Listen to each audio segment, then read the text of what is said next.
go bug your local arcade. That's what I would say. I'd say, I need this.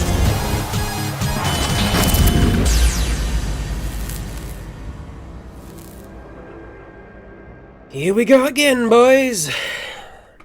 I've been working on some video stuff recently, going slowly because I'm a lazy bitch, but this morning, Enter the Gungeon, House of the Gundead came out and lit a fire under my ass to actually make and edit something. So I'm writing this, rubbing my eyes as the birds sing out in a chorus in the wee hours of the morning, hoping I can finish this by the time the sun sinks below the horizon. First of all, this isn't some sort of ad, this thing is ridiculously expensive because it's supposed to be for businesses, not people. Also, it doesn't seem to ship outside the United States, so even if I had $6,000... Oh no, wait, is that USD? Hold on. Jesus Christ.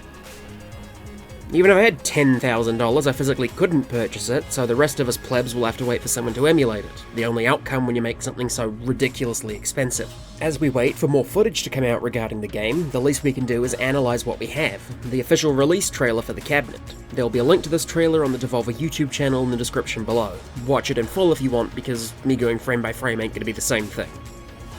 In the first second of the video, we can see two people playing the cabinet, one of them using what appears to be the Laser Lotus. Anime Super Space Turtle and Lamey, the detective character, show up next, fighting the Beholster with an AK-47 and a shotgun, both of which have limited ammo and have side arrows suggesting a gun inventory. There's also fish all over the floor, suggesting the presence of the barrel gun. Super Space Turtle also has this thing under his character image. Not sure what it's supposed to be, since it's not directly analogous to any UI element in the original. Also, these numbers start appearing on screen in a line, the first one popping up in front of a blue target. We'll see what they do later. Next, we get a few frames showing the reappearance of Blue Shotgunkin, Bandana Bulletkin, and King Bullats, followed by a clip of the players using the Machine Pistol and Glacier respectively in a battle against Red Shotgunkin, Booklets, and Shotgats. We also get a lovely look at the boss entrance door as well as this gun, which I'm not sure what it is. Next clip shows the reoccurrence of the Phoenix gun as well as a coked up door blocker. Then we get to see a clip where it looks like one player has died, the game demanding a coin to keep playing in classic arcade fashion, as Lamey's portrait has been replaced by her corpse. When the smoke from the explosion clears, we see a gun nut in what appears to be the black powder mine. Following that, we see an external moving shot of two people playing what appears to be the Gungeon proper, one of them scoring something called a skill shot on a blue shotty. Player 2 is also using this, which I also can't really identify, maybe the MAC-10? As the camera pans past one of their heads, we also get to see a pinhead, no pun intended.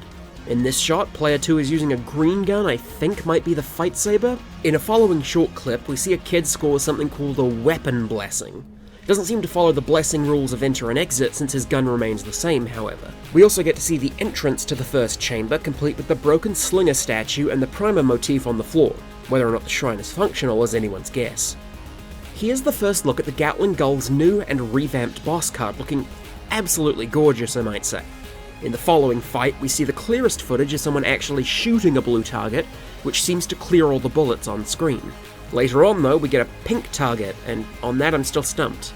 The player icons have pink and blue backgrounds, and their cursors are pink and blue, but in the original example, we saw the pink player shoot a blue target, so I don't know what's going on anymore. We also see the actual barrel gun in the flesh. After an interview segment, we get to clearly see that the blue shotties have undergone a design revamp, getting sunglasses instead of simply being reskins of the red shotties. Oh wait, so pink targets do the same thing? I'm flummoxed. This brief clip here is our first real look at the oubliette, which surprised me with its reappearance given that it doesn't appear at all in Exit the Gungeon. We're able to see a Blobulon be killed and split into two smaller versions of itself, classic. We also get to see a green shotgunkin covered in tumors and awful welts, presumably a redesign of the original mutant shotgunkin. Oh boy, yeah, we saw a brief few frames of this thing spawning in the last clip, but this appears to be a new, awful, grotesque-looking spider enemy. It might be a redesign of the phaser spider, but it's just too different for me to say that with any confidence. It doesn't fly, it doesn't seem to teleport, and it abandons the galaxy abdomen design. I'm fairly confident in calling this our first unique cabinet enemy. Additionally, this is also our first look at a cabinet unique gun. It seems to fire boxing gloves, and while it's clearly based on the boxing glove in the original, it's also different given that it shoots the gloves as actual projectiles. Also, player 2 in this shot appears to be using the hammer. We also get to see more of the game's story, because the arcade cabinet has a story. It appears that the detective was attempting to hunt down the resourceful rat, and employed the aid of the Super Space Turtle to do so. Also, Super Space Turtle can talk now, which is kinda creepy. There appears to be a crash landing sequence where you crash the spaceship directly through the wall and into the halls of knowledge to start the cabinet's tutorial mode, though we don't get to see enough to know if Sir Manuel makes a comeback. Following on, we get a lovely confirmation of the High Priest's inclusion via his introductory animation. The players fighting him appear to be using the Jolter and what might be the Void Core Assault Rifle. Next interesting thing is an absolutely gorgeous rendition of the Chain Gunner from the original, followed by one of the most fascinating clips of the whole trailer. Both players are in an area that I can't identify. It might be the oubliette, but the walls are coated in a thick layer of lumpy, unidentifiable mystery meat. Maybe blob matter, considering the occupants of the room. Speaking of said occupants, they include our second completely original enemy design for House of the Gundead. Some sort of mech suit with a blobulon at its core, equipped with dual arm cannons with which it can and does pelt the players in lead. With what I've already gone over extensively in regards to Blobulonians, this is hardly out of character. Also, there are skull targets on either side of the screen, and given that neither player appears to be trying to shoot them, we can only assume that these are bad. Now, I almost missed this, but in the background of one of the developer face segments, you can actually see multiple Bulletkin wearing different kinds of hat, reminiscent of the cowboy-themed Bulletkin from the RNG department. Also, if we peer past this fella's head, we can see the reappearance of the red and yellow Gungerers. For a few frames here, we also get to witness a Mind Flayer boss fight, confirming his comeback. And that's that for the trailer. I tried to pick up on as many interesting details as I could, but unfortunately I doubt I'll be able to do a complete analysis of this game since I don't live in America, and I'm not going to go to America for a YouTube video since no matter how much I love Enter the Gungeon, I don't actually want to be shot. There's a little more we can glean if we actually go to the Dodge Roll website, where the page for House of the Gundead has been revamped with a bunch more GIFs of gameplay footage. GIF 1 shows player 1 using the Plague Pistol, and demonstrates that you can still drop chandeliers on enemies to kill them.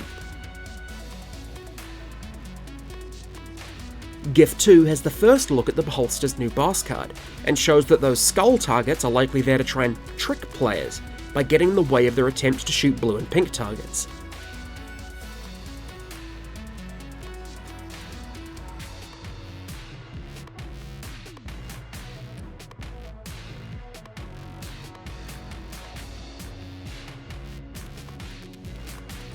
It also shows that those number lines from earlier are for some sort of combo system where the player has to shoot the target multiple times as it moves. GIF 3 is by far the most interesting, as it shows the reappearance of Winchester and his shooting gallery. Winchester himself has been clearly eating good off the profits he makes from his trash game. Both players are armed with a pistol, which doesn't actually appear to be the prize pistol, but it functions similarly, and are allowed to shoot as many targets as they can in exchange for a reward. Classic stuff. Given that Winchester's game is directly based on carnival shooting galleries, which are kinda the precursor to arcade shooters, this feels very natural. The players earn a green chest, and we finally get an answer to what that little thing under Space Turtle's profile was. It's apparently the oiled cylinder? Well, at least this confirms that the game does have passive items. GIF 4 shows player 2 using an absolutely fabulous looking version of the pitchfork. On Room Clear, they earn a blue chest which rewards player 1 with another gun completely unique to House of the Gundead, a burst fire pistol called the Auto 9, with the flavor text, "Your move, creep." This itself is a reference to RoboCop's sidearm, the Auto 9, and a scene from the 1987 RoboCop film where he shoots a rapist in the balls.